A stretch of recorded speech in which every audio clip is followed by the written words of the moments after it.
Dumating na ang pinakahihintay nating araw. Ito ang pagbabalik sa wakas ng Hunter x Hunter sa manga at ang paglabas ng Chapter 401. Halos 2 taon tayong naghintay sa araw na ito, pero masasabi ko na sobrang sulit ang pag-aabang nyo sa kwento dahil napakatindi ng mga revelasyong meron ng bagong kabanata. Ihanda nyo ang inyong mga sarili dahil uumpisahan ko na ang full chapter review ng Chapter 401 ng Hunter x Hunter. Nagumpisa ang kabanata sa ika-10 araw ng paglalakbay ng Black Whale patungo sa Dark Continent. Dumiretso ang kwento sa Room 1014, ang silid kung nasaan si Prinsesa Wobble at ang ating bida na si Kurapika. Tinawag ng mga gwardya ng ika-14 na prinsesa ang tauhan ng ika-5 na si Longhee upang pumasok sa loob ng silid at umpisahan na nila ang proseso ng pagising sa nen nito. Pinapanood sila ng sundalong si Fury Cub na nasasabik na makita kung ano ang mangyayari kay Longhee kapag nalaman ni Kurapika na nagkukunwari lamang itong hindi nen user. Napag-usapan natin noon na si Fury Cub ay isang magaling na nen user na mayroong sapat na karanasan sa pagkilatis ng mga nen user at hindi. Nagawa niyang malaman agad sa isang tingin kung sino sa mga kasama niya ang nen user. Isa sa mga nabisto niya ay si Longhee. Humarap ang gwardya ni Tobepa kanila Kurapika at Bill. Sinabi nito na hindi niya kailangan ng water divination test dahil nakakagamit na siya ng nen. Pero sinigurado niya na hindi siya ang gumagamit ng mga ahas at papatunayan niya ito sa pamamagitan ng sunod niyang gagawin. Ito ang pagpapakita ng kanyang nen ability. Pinakawala ni Longhee ang kanyang aura at lumikha siya ng isang figura ng nen na may anyo ng isang ballpen at papel. Matatandaan na merong abilidad na pumaslang sa halos lahat ng mga gwardya ni Wobble. Ito ang silent majority at gumagamit ito ng mga nilalang na mukhang ahas. Ibig sabihin, sa pagpapakita ni Longhee ng kanyang abilidad, pinapatunayan niya na hindi siya ang nagmamay-ari ng mga ahas. Ipinaliwanag ni Longhee ang kanyang abilidad na may pangalang Moonlight Act. Meron itong kakayahang magkaloob at maglimita ng kapangyarihan ng kahit na sinong pipirma sa kontrata. Isa itong mabigat na kasunduan, pero nasa desisyon ng mga target ni Longhee kung pipirma sila o hindi. Kaya, hiniling ng gwardya na makinig si Kurapika sa kanyang paliwanag. Tinanong ni Kurapika kung ano ang mga detalye. Diretsahang sinabi ni Longhee na gusto niyang makipag-alyansa si Kurapika kay Prince Tobepa. Matagal nang gusto ng ika-5 prinsesa na makipagkasundo kay Kurapika, pero pinili ng Hunter na unahin ang pakikipagkampihan sa ika-3 prinsipe na si Zhang-Lei. Pinaliwanag ni Longhee na hindi alam ni Tobepa na isa siyang nen user, kaya ang kontratang kanyang hawak ay isa lamang insurance para maisagawa niya ang kanyang layunin sa barko. Dito pa lamang sa sinabi ni Longhee, makukumpirma na natin na nakakatakot siyang nen user, sapagkat meron siyang sariling layunin bukod sa layunin ng prinsesang kanyang pinoprotektahan. Kaya, hindi ako nagtataka na inilabas ni Kurapika ang isa sa kanyang mga kadena. Ito ang dowsing chain at ang kanyang baril. Sinabi niya na wala siyang panahon sa mga paglilihim at kasinungalingan, kaya kapag nalaman niyang nililinlang sila ni Longhee, papuputukan niya ito ng baril. Sumagot ang gwardya sa pagkasabi na walang silbi ang maliit na baril na hawak ni Kurapika laban sa isang nen user at makakasigurado ang Hunter na magsasabi si Longhee ng buong katotohanan sapagkat isa ito sa kondisyon para makalikha ng kontrata gamit ng Moonlight Act. Hanggat hindi nagbabago o gumagalaw ang dowsing chain, makakasigurado si Kurapika na purong katotohanan ng mga sinasabi ni Longhee. At syempre, hindi alam ni Longhee na merong Emperor Time si Kurapika, isang kakayahang magbibigay sa Hunter ng sapat ng lakas ng nen ng mga emitters para makapaglabas ng mga kadena at balang kayang magpasabog sa ulo ni Longhee. Pinaliwanag ng gwardya ng ika-5 prinsesa na ang kanyang tunay na layunin ay makapagbigay kay Kurapika ng mas malakas na kapangyarihan, kaya dapat makinig ng mabuti si Kurapika bago pumirma ng kontrata. Tinanong ng Hunter kung ano ang tunay na layunin ni Longhee. Tumahimik bigla ang gwardya, kaya inusisa ni Kurapika kung ano ang problema. Sinabi ni Longhee na hindi niya lamang alam kung saan magsisimula, pero sa tingin niya ay mas magiging malinaw kung uumpisahan niya ito sa pagkasabi na siya ay ang babaeng anak ni Beyond Netero. At hindi lamang siya nag-iisa, sapagkat marami silang anak ni Beyond Netero. Napatulala sila Kurapika, Bill at Reyna Owito. Nagulat noon ang mga miyembro ng 12 Zodiacs matapos nilang malaman na may anak pala si Chairman Isaac Netero. Kaya bubula siguro ang mga bibig nila kapag nalaman naman nilang meron pa itong mga apo na kasama nila sa barko. Ipinaliwanag ni Longhee na sa loob ng 30 taon, lumikha si Beyond ng mga pekeng pagpapakasal sa mga sundalo ng Kaki na may mataas na ranggo. Ang mga anak niya mula sa mga relasyong ito ay pinapalaki lamang ng kanyang mga babaeng asawa. At sa tingin ni Longhee, nagpapakasal at bumubuo ng anak si Beyond sa tuwing merong bagong prinsipe ng Kaki na ipinapanganak. sapagkat ang orihinal na plano ni Beyond ay gawing royal guards ng mga prinsipe ang kanyang mga anak. Ibig sabihin, gumagawa si Beyond ng anak kapag may mga bagong prinsipe dahil mas malaki ang tsansa na magiging malapit ng kanyang mga anak sa mga prinsipe kapag kaedad o kabatch nila ito. Ang pinakahalimbawa dyan ay si Chirnik na naging kaibigan sila Borgsen, Ottosin at Momoli, ang tatlong sundalo na naging kabatch ni Chirnik sa Military Academy ng Kakin. Ibinulgar ni Longhee na simula pa lamang pagkasilang, gising na ang kanilang kakayahan sa paggamit ng Nen. Ito ang rason kaya nakakapasa agad ang mga anak na Beyond sa mga test na ibinibigay ng mga militar. Sa kanyang paglaki, napagtanto ni Longhee na hindi siya anak ng kinilala niyang tatay. Nalaman niya na anak siya ni Beyond at lahat ng mga kapatid niya ay napupunta sa Royal Army.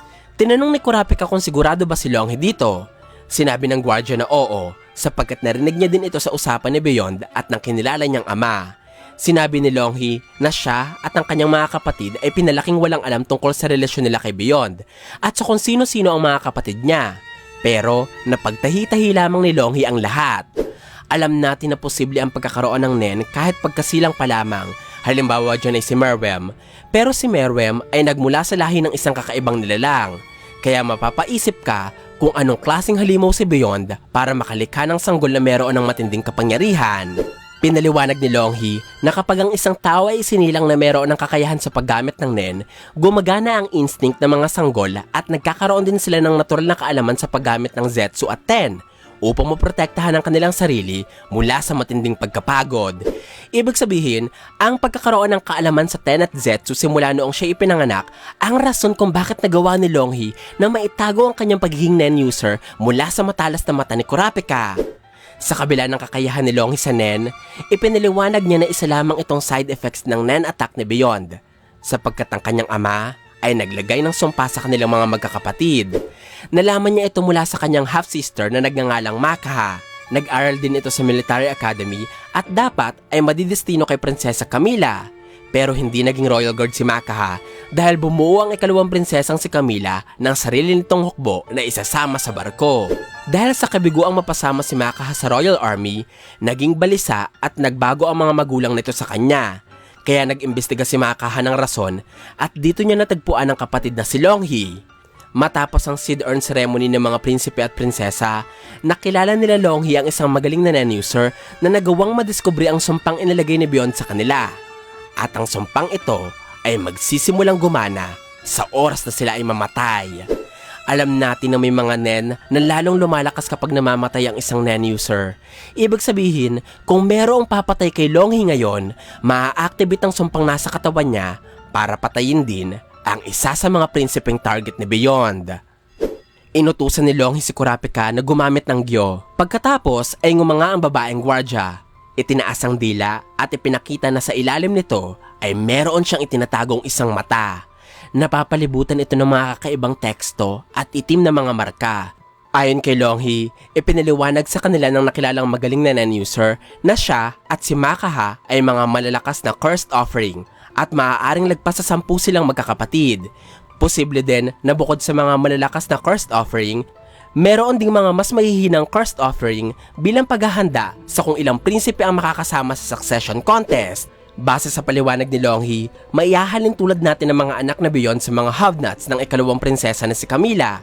Hindi na ako magugulat kung ang paraan ng pagbuo ng mga cursed assassins ni Camilla ay ginaya nila mula kay Beyond. Kung nadiskubre ng prinsesa ang orihinal na layunin ng anak ng dating chairman, sinubukan nila Longhee na alisin ang sumpa pero nabigo sila at kanilang nalaman na ito ang pinakamalakas na sumpang nakita ng magaling na Nen user na tumutulong sa kanila. Ibig sabihin, si Longhee at ang kanyang mga kapatid ay mga tao lamang na nabuhay sa mundo upang magdala ng sumpang nilikha ni Beyond para sa kanyang mga plano. Hindi alam ni Longhee kung anong klaseng sumpa ito at kung sino sa mga prinsipe ang tinatarget ng bawat isa sa kanila. Pero sigurado siya na ang sumpang meron sila ay maghahatid ng siguradong kamatayan sa kahit na sinong tao. Nakakatakot ito sapagkat hindi lamang ang mga prinsipe ang namamatay sa succession contest, pati na rin ang kanilang mga gwardya. Bilang halimbawa, paano kung ang gwardyang si Tafdi ay isa sa mga anak ni Beyond at noong pinatay siya ni Hanzo ay na-activate ang sumpang meron ito sa katawan na tinatarget ang isa sa mga prinsipe. Maaaring ang sumpang ito ang tumama sa kaawa-awang si Fugetsu. Tinanong ni Kurapika kung paano nalaman ni Longhee na mga prinsipe ang target ng sumpa. Kaya nilinaw ng gwardya na hindi siya maaaring magkamali kung ibabase nila ang higit sa 10 sakripisyo na ipinadala ni Beyond at sa higit sa 10 prinsipe na meron ng succession contest. Ganun pa man, sigurado si Longhee na anumang oras ay pwede nang tapusin ni Beyond ang succession contest. Isa pa itong nakakapanindig balahibong pangyayari sapagkat kung kaya na ni Beyond na wakasan ng kompetisyon, alam niya na rin kung sino ang magiging susunod na hari. At maaaring ang haring ito ay pwede niyang impluwensyahan para makatakas siya mula sa kulungan kung saan siya inilagay ng 12 Zodiacs. Nagkomento si Kurapika na sa tingin niya, nagawa na ni Beyond na makipagkasundo sa gusto niyang maging hari at hindi mahirap paniwalaan na ang kasabwat ni Beyond ay ang prinsipe na si Benjamin. Sapagkat pwedeng-pwede magpadala si Beyond ng lihim na mensahe kay Benjamin upang tapusin ang succession contest. Natalakay na natin noon na dahil hawak na Benjamin ng Royal Army ng Kakin, nakokontrol niya ang mga sundalo ng kanilang bansa. Ibig sabihin, pwedeng-pwede niya ding utusan ng mga sundalong ito na patayin ang mga anak na Beyond. Aksyong magpapagana sa sumpa at papatay sa lahat ng mga kapatid ni Benjamin. Agad kinontra ni Longhee ang paliwanag ni Kurapika, sapagkat sa tingin ng gwardya, hindi si Benjamin ang gustong maging hari ni Beyond. Dahil ang walang niya niyang ama ay pinaghandaan na ang planong ito simula noon pa. Kaya malabong mangyari na iaasa niya ang lahat ng kanyang pinaghirapan sa isang prinsipeng hindi naman niya kaano-ano. Tinanong ni Bill kung ano ang ibig sabihin ni Longhee. Samantalang si Kurapika naman ay nakuha na ang ibig sabihin ng babaeng gwardya. Ibinunyag ni Longhee ang kanyang paniniwala na isa sa 14 na prinsipe ay anak ni Beyond Netero. Ang pagpapasali ni Beyond sa kanyang anak para maging hari ng Kakin ay maaaring maghatid sa kanya ng walang kapantay na kapangyarihan sapagkat ang Kakin ay isa sa 6 na pinakamalaking bansa sa ligtas na mundo. Tinanong ni Bill kung posible ba ito. Si Kurapika naman ay nagtanong din kay Reyna Uwito kung ano nga ba ang mga kondisyon para makasali ang isang prinsipe sa succession contest. Sinagot siya ng Reyna sa pagpapaliwanag na tanging mga lihitimo na anak lamang ni Nasabi ang maaaring lumahok. Pero hindi siya sigurado kung kailangan din ba na galing mismo kay Nasabi o tunay na anak ang prinsipe. Kung babalikan natin ang chapter 349, mababasa dito na si Nasabi ay merong 8 asawa at 14 na legitimate o lehitimong anak. Isa itong maingat at magaling na pagpili na tigasyo ng mga salita. Nagpapatunay sa kanyang talino bilang manunulat. Ganun pa man, ang lihim na ito ay minsan na nating napag-usapan sa isa kong teorya sapagkat sinabi ko sa inyo noon ang aking paniniwala na hindi anak ni Nasabi ang lahat ng mga prinsipe. Patunay dito ang pagiging hindi magkamukha ng 4 na buong magkapatid na sila Camilla, Tobepa, Lazarus at Halkenberg, ang pagtawag ni Zhanglei na tatay kay Honor Longbow at ang pagiging magkahawig ni Lazarus at Broccoli. Nagpapalagay sa atin na mag-ama ang dalawa. Dahil sa tagal ng pag-uusap nila Kurapika at Longhee, kinatok na sila ni Sakata. Upang hindi magsuspetsa ang lahat, lumabas saglit si Kurapika at sinabi nito na ayos lamang sila. Pero nakikipagkasundo siya kay Longhee para sa isang alyansa kay Prince Tobepa. Ipapaliwanag niya ito sa lahat mamaya. Tiningnan ni Bobby May na si Kurapika ng maigi, habang si Fury Cub naman ay sigurado na alam na ni Kurapika ang pagiging user ni Longhee. Kaya iniisip nito kung anong kasunduan ang ginagawa ng dalawa. Medyo nadismaya siguro si Fury Cub na kasunduan pala ang habol ni Longhee at hindi ang pagpaslang kay Wobble, sapagkat naniniwala si Fury Cub na ang babaeng gwardya ang nagmamayari sa silent majority. Bumalik si Kurapika sa pakikipag-usap kay Longhee, kaya nagpatuloy ang gwardya sa pagpapaliwanag ng kasunduan. Ayon sa kanya, naglalayo ng kontrata ng isang peace treaty sa pagitan nila Prince Tobepa at Prince Wobble. Ipinagbabawal ng kasunduang ito ang dalawang grupo sa pag-atake sa isa't isa, mula sa mga prinsipe, reyna at gwardya. Ang kontratang ito ay magpapatuloy kapag ang ika-5 prinsesa ay nagpadala muli ng bagong representative sa linggo. At kung sino man ang susuway sa kontrata na ito ay mapapasailalim sa estado ng Zetsu sa loob ng 1 linggo. Kapag napunta sa Zetsu sila Kurapika at Bill, nangangahulugan ito ng kanilang kamatayan, sapagkat siguradong malalaman agad ng kanilang mga kalaban ang pagkawala ng kanilang nen, lalo pat nagtuturo si Kurapika ng kapangyarihan sa mga gwardya. Dinagdag din ni Longhee ang kondisyon na kailangan ni Kurapika para makuha niya ang kapangyarihan ng babaeng gwardya. Ito ay ang paghahanap sa kung sino sa mga prinsipe ang anak na Beyond. Kailangan magawa ito ni Kurapika bago matanggal si Tobepa sa kompetisyon at bago bumaba sa 2 na lamang ang natitirang prinsipe na nasa loob ng succession contest. Dahil din hindi pa alam ni Tobepa ang pagiging user ni Longhee, hindi din alam ng prinsesa ang kasunduan, kaya kung hindi pipirma ang prinsesa dito, mababaliwala ang kontrata. Ganun pa man, pwedeng-pwede ulit lumikha si Longhi ng sarili niyang kasunduan kasama si Kurapika upang maibigay niya ang biyayang meron ng Moonlight Act. Ito ang pagpapahintulot kay Kurapika na maggamit ng abilidad ni Longhi ng isang beses. Sa madaling salita, inaalok ni Longhi si Kurapika ng bagong alyansa, mas malakas na kapangyarihan at ng tsansang magamit ng abilidad ni Longhi kapalit ng pakikipagtulungan niya kay Tobeppa. Hindi na siya talo sa kasunduang ito. Nagsalita muli si Longhi. Sinabi niya na bago pumirma si Kurapika, sasabihin muna ng babaeng gwardya kung ano ang kanyang totoong layunin. Ang tunay na gustong mangyari ni Longhi ay ang pag-alam kung may anak nga ba si Beyond sa mga prinsipe, at kapag nalaman niyo kung sino ito, gusto ni Longhi na siya mismo ang tumapos sa buhay ng prinsipe. Nanlaki ang mga mata ni Uwito, habang sila Bill at Kurapika naman ay napatitig kay Longhi habang nagpapaliwanag ito. Ayon sa babaeng gwardya, kung ipinagtapat lamang ni Beyond ang intensyon niya kay Longhi, kahit gamitin pa rin siya nito para sa kanyang mga plano, baka hindi magdedesisyon si Longhi na kalabanin si Beyond.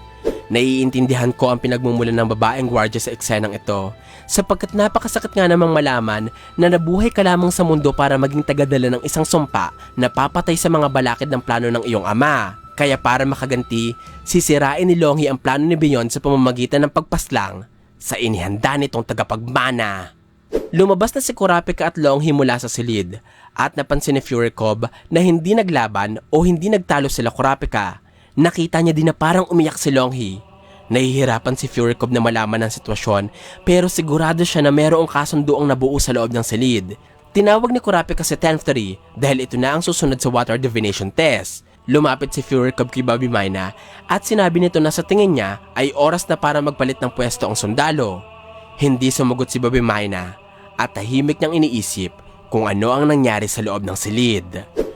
Ang dalawang sundalong ito ni Benjamin ay nagbibigay ng dalawang magkaibang aura sa silid. Kapag ipinapakita si Fury Cub, mararamdaman mo ang panganib na dala niya para kanila Kurapika. Samantalang kapag si Bobby Mina naman ang pinapasilip sa istorya, maiisip mo na parang may isa pang lihim na kakampi sila Kurapika.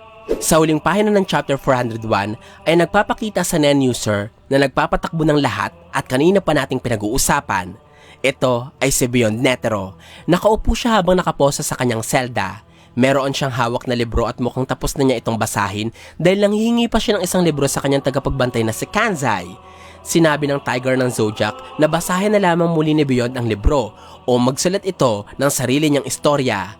Sinabi ni Beyond na magandang ideya ito kaya nanghingi naman siya ng papel at ballpen kay Kanzai.